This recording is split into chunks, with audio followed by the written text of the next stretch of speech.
And people, as I said in the little clip about me there, they see what I've done and they say, hey, if Grant can do this, why am I not out participating if I'm going to be here anyways? And I have encouraged a few people. I don't know, when did you see me going first, Kevin, in a triathlon?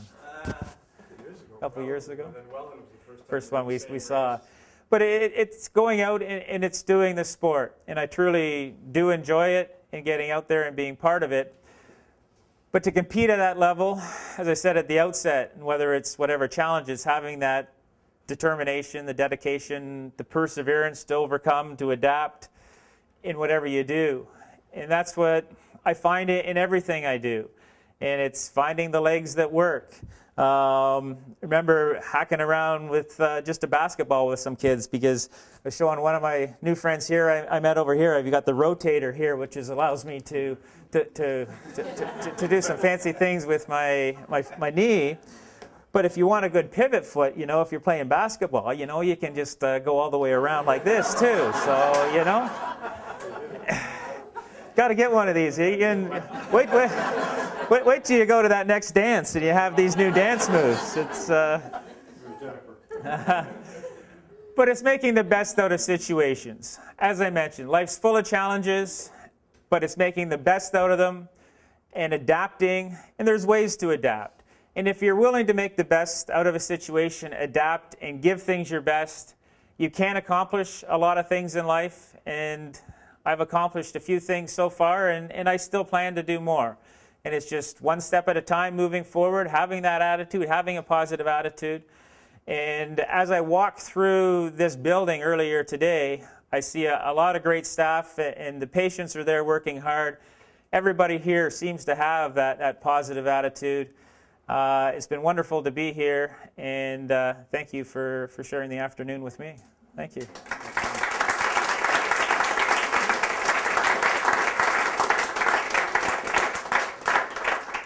Just before I formally thank Grant, are there any questions, staff, patients, anybody that has anything they want to ask Grant before we let him go to China?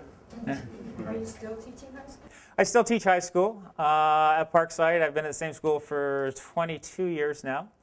I coach swimming there and coach water polo. And really coaching the swimming is how I got involved in triathlon. What there was 3 kids on my swim team that decided they wanted to enter a relay. And those 3 kids challenged 3 teachers to say, we'll go head to head, and I would do the swim portion. So we went, we did a couple relays, and had a lot of fun with that, and enjoyed the competition. But while I was at one of the events, someone said, there's the World Championships coming up next year. If you're interested, you could probably compete. And it was going to be in 2002 in Cancun. And what I started to do, I hadn't run for a number of years at that point. So I had to learn how to run again, and started running simply 400 meters, just around the block. Then up to the next week to 1 kilometer, and then to 2 kilometers, had to work up to a 10K run, which I did over the course of the year. Went to Cancun, and that year I actually earned a silver medal in my category. I was 29 seconds behind the gold medal, and it was a cat and mouse game the whole race in the run. It was an awesome competition, and very proud of that race. So, but I am still teaching, and I could retire in 7 years, but I still enjoy what I do, so we'll see. Yes? I was wondering about the time. I'm sure right now we can see that you have an amount of courage and attitude. Mm-hmm. You have done an amazing job. But was there a time when you felt this is the end of life? I mean, losing your leg must have been really devastating at that age. The hardest time for me was actually before that, when I was 12, going through chemotherapy. Mm-hmm. The chemo treatments now, they've got a lot more better anti-nausea drugs and what have you.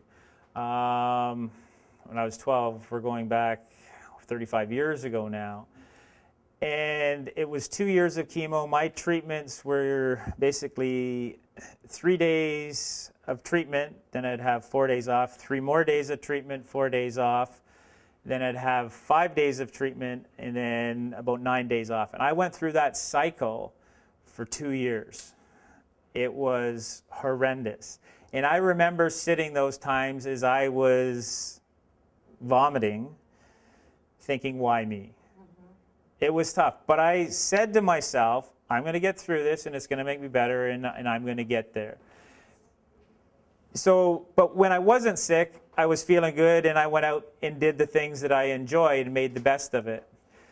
So because of going through all that, once I was clear of cancer, and there was times where I'd have aches and pains, I'd go in and I'd get tests done to make sure after that 2, 3, 4 years. But I believe then that I could beat cancer. I'd done it. So that second time when I learned I was going to lose my leg, there was literally about 2 days of depression. And it's going through sort of those phases. But it was that short because I accepted it very quickly. I'd beaten cancer once, and I was determined I would do it again. I had saw what Terry Fox had done, so I knew that was possible. And I was down basically only for 2 days, and I got my leg, and I said, let's go running. And there's another little story I'll share with you along what's helped probably me get through. And you think of life, and there's signs in life that help you get through things and situations, and everybody has different beliefs, and I don't know what everyone's beliefs are here, and we won't get into that. But back when I was having the test done to my leg to find out what was going to happen or what the problem was, I didn't know at this time I had cancer and I was going to lose my leg, but I'd had a series of tests done, and we knew things weren't the way it was supposed to be. I mentioned the family cottage up near Perry Sound. The family went away just to relax, just to, have some good times and not think about what might happen. And we're coming back from the cottage that weekend, and it's dusk, and you see animals at dusk sometimes off in front of the car. Well, there was a deer that ran across the road. We didn't hit it. It was 50 meters or more in front of us. But this particular deer had 3 legs. I saw it, my parents saw it, my sister saw it. We were all together. The next week I learned I would lose my leg to cancer.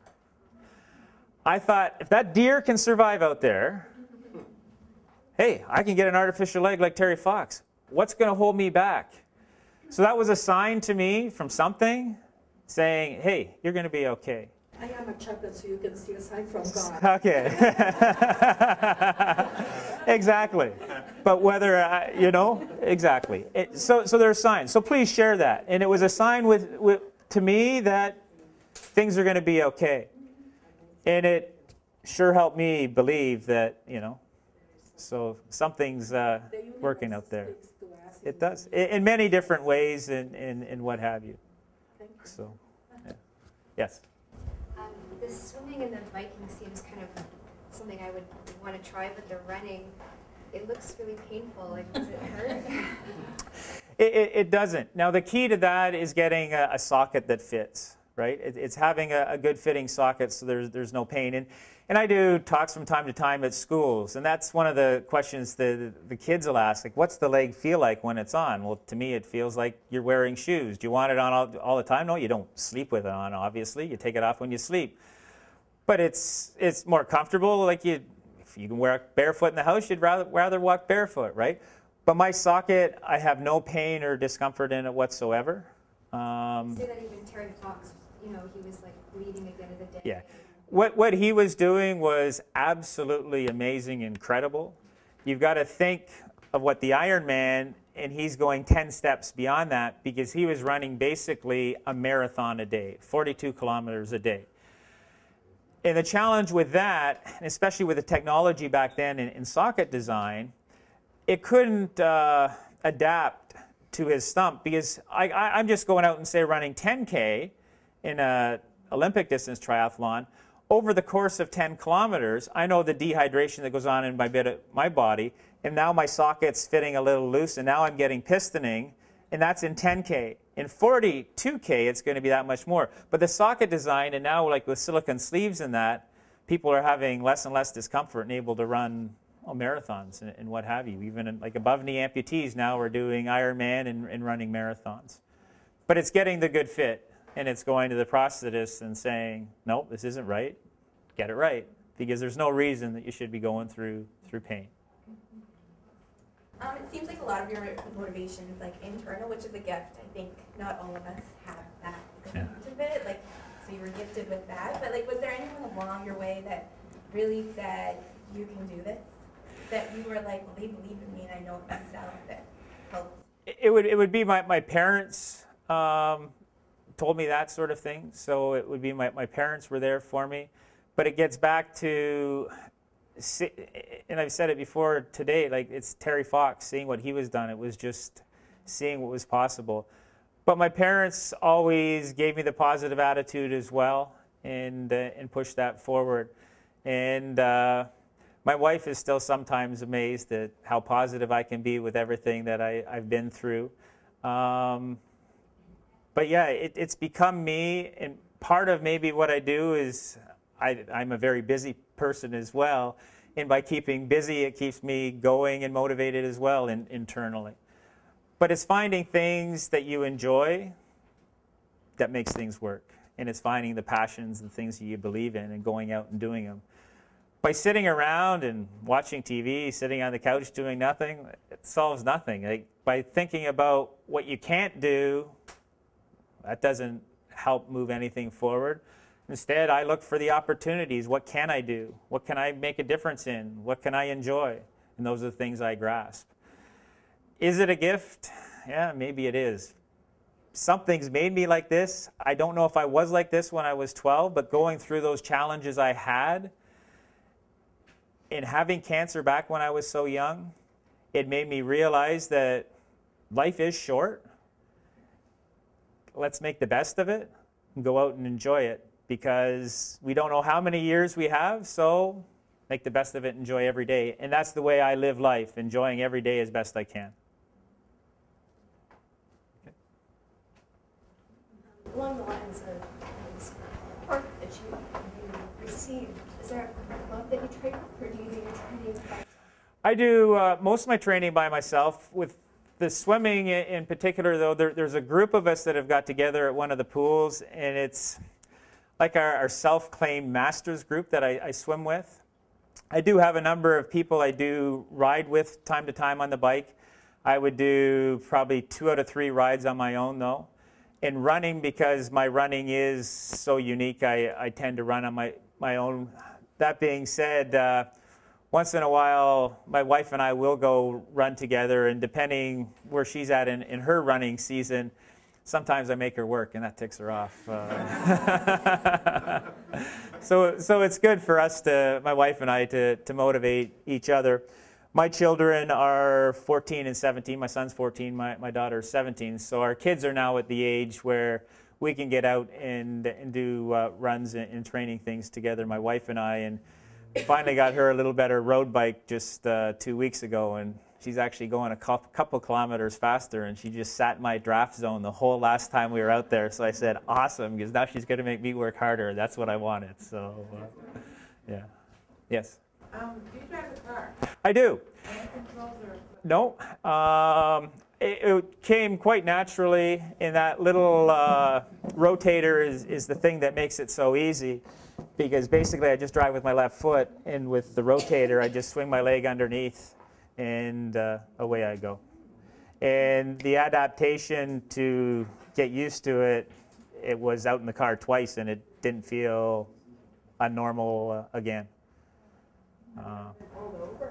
I've been pulled over a couple times, but they've never said anything. They've never noticed anything. Once I was going up the Kenilworth Access, and who has radar going up an access, up a hill? Like that? Come on. But I was 20 years old at the time, you know, but everyone learns their lesson, right? Yeah, no. The one time, the ride program, last winter I went through one at Christmas time, and I just come from the pool, and the guy said, have you been drinking? No, I was just swimming. You're just where? Because I'm sure my eyes from the chlorine. Anyways, he finally had to let me go. But